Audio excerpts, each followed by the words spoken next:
listening to the Critical Hour on Radio Sputnik. I'm Wilmer Leon, joined here by my co-host, Garland Nixon. Thank you, Wilmer. Ukraine spreading so-called terrorism around the world. This is from Moscow. Kiev is doing the bidding of the deep states of Western nations, Russian Foreign Ministry spokeswoman Maria Zakharova has claimed. For insight, let's turn to our next guest. He holds the John J. and Rebecca Moores Chair of History and African American Studies at the University of Houston. He's one of the most prolific writers of our time. His latest book is entitled Armed Struggle, Panthers and Communists, Black Nationalists and Liberals in Southern California through the 60s and 70s. Dr. Gerald Horne, as always, welcome back. Thank you for inviting me. So the Ukrainian government has become a terrorist organization acting on behalf of Western nations and their deep state structures. Russian Foreign Ministry spokeswoman Maria Zakharova has claimed. Your thoughts, Dr. Gerald Horne? Well, this is very profound. It's very serious. What's happening is that the government in Mali, in particular, a southern neighbor of Algeria, is under assault by Tuareg splittists and religious zealots who pretend to be Muslims. The regime in Kiev has been implicated in the recent slaying of a number of Russians who had rushed to the defense of the Malian regime.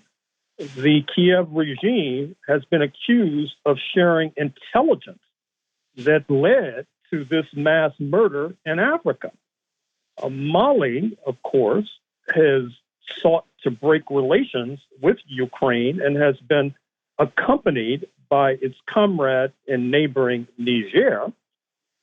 It's easy to imagine that U.S. imperialism is implicated in this diabolical plot, since the Kiev regime is heavily dependent upon Washington and hardly makes a move without consulting the State Department. This is also part of a larger regional plot. Recall our discussion in the past week or so about France recognizing the land grab of its ally in Morocco, the land grab of Western Sahara, a former Spanish colony, with Spain driven out by 1975 with the Polisario Front, the sole legitimate representative of the Western Saharan people, surging to independence with the aid of Algeria and Cuba before the intervention of the Moroccans.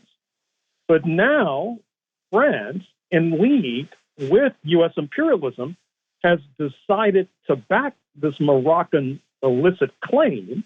Of course, this is a payoff to Morocco because of its prior support for the Trump-engineered Abraham Accords, which were a kind of gift to the piratical regime in Israel.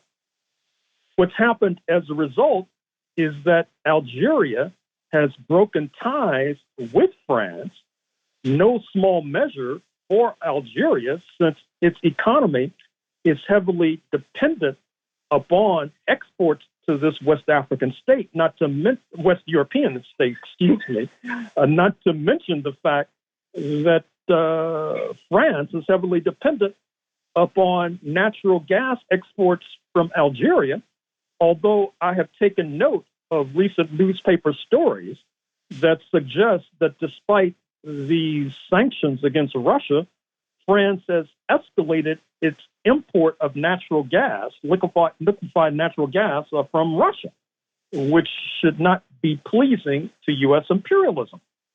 U.S. imperialism, of course, is the puppeteer, if you ask me, with regard to all of these schemes.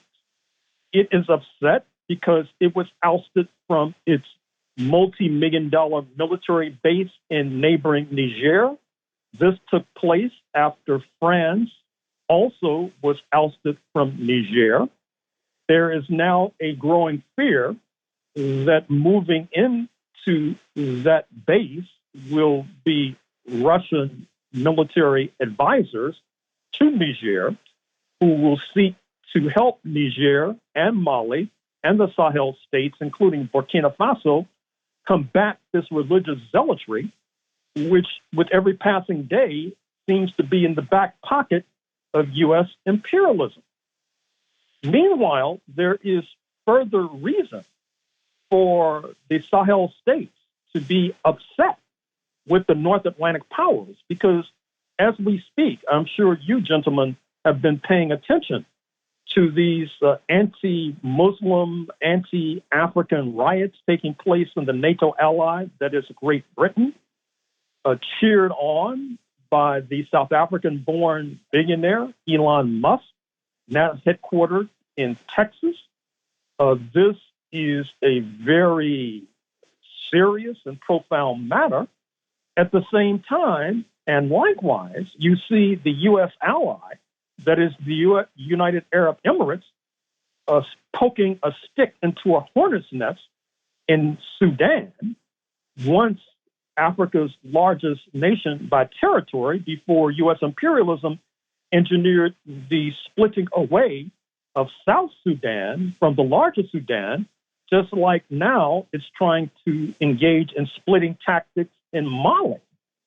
We see that the United Arab Emirates is helping to fund a wing of the military against the larger military, which has led to famine, which has led to homelessness, which has led to depopulation, which has led to refugees flooding into Chad, Central African Republic, and elsewhere, which is putting a strain on those particular African nations.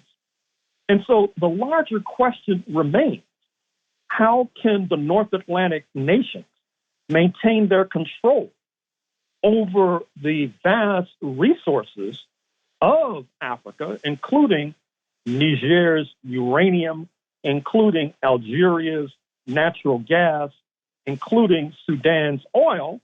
How can they do this? Their answer is by fomenting unrest, by fomenting instability, by weakening governments, making them more pliable for hard-nosed, hard-line negotiations. Dr. Horne, two things I pick up out of this particular story. Number one, that the troops of Kiev are basically mercenaries. They're basically now soldiers for hire for the U.S. empire to use around the world to go after anyone they want, number one. And number two, if in fact the Kiev troops are involved and Kiev is involved and they're working with the terrorists, that would also mean that the terrorists had to be working for U.S. imperialism also, Dr. Horne. Well, sure. I think, as we've been trying to stress on this program, that the U.S. corporate media has been asleep at the switch as we are able to espy clearly that there is an ongoing alliance developing between splinterist forces and religious zealots who pretend to be Muslim, not only in Africa, but as we have said previously, pay attention to what's going on with regard to the instability in Bangladesh. You'll see that same phenomenon rearing its ugly head. Do not be surprised as well if you espy that phenomenon in the continent's giant, speaking of Nigeria, which has been rocked by unrest in the past few days, if not past few weeks. There's a crisis of everyday living that has driven people into the streets. And you may have seen the story about how the Nigerian authorities are detaining and otherwise pummeling Nigerian nationals who are waving Russian flags. Now, I dare say that the Nigerians who are waving Russian flags, they perceive that Russia is an antagonist of the North Atlantic countries, not least because of this North Atlantic-funded escapade in Ukraine. And therefore, since the government in Abuja is backed by the North Atlantic countries, they see it as only right and natural that they should seek solidarity with Russia. So this is a kind of Cold War II turned into a hot war, unfolding in a continent that can hardly afford this kind of instability But once again, at the end of the day, there are natural resources that are at play and involved.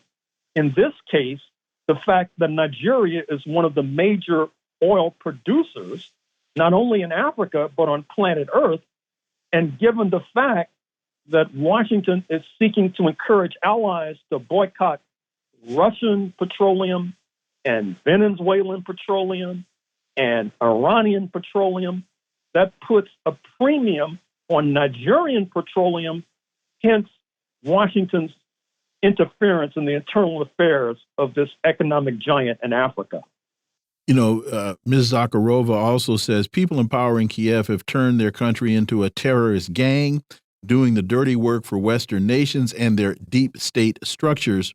She also asked what it would take to convince the American people that by bankrolling Ukraine, their government was sponsoring terrorism. We also had there was another story about the United States sending $4 or $5 billion into Ukraine for a whole bunch of government payrolls and other things. But this just made me wonder if the Ukraine is fighting Russia, and the Ukraine has now had to employ prisoners in Ukrainian prisons and send them to the battlefield and they've been having press gangs that are capturing young men and old men and forcing them to the battle lines.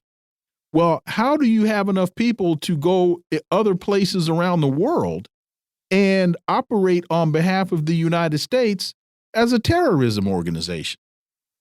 Well, that is the $64 question, is it not?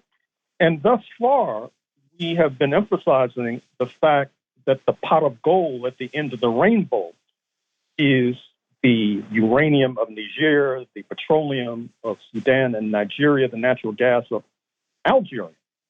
But we should also zoom out and recognize that ultimately what's at play is a crisis of capitalism and imperialism in the North Atlantic bloc, evidenced by the rise of the People's Republic of China, which relies heavily on state-owned enterprises, an emblem of the socialist system, which has allowed China to soar ahead with regard to lunar exploration, quantum computing, green energy, artificial intelligence.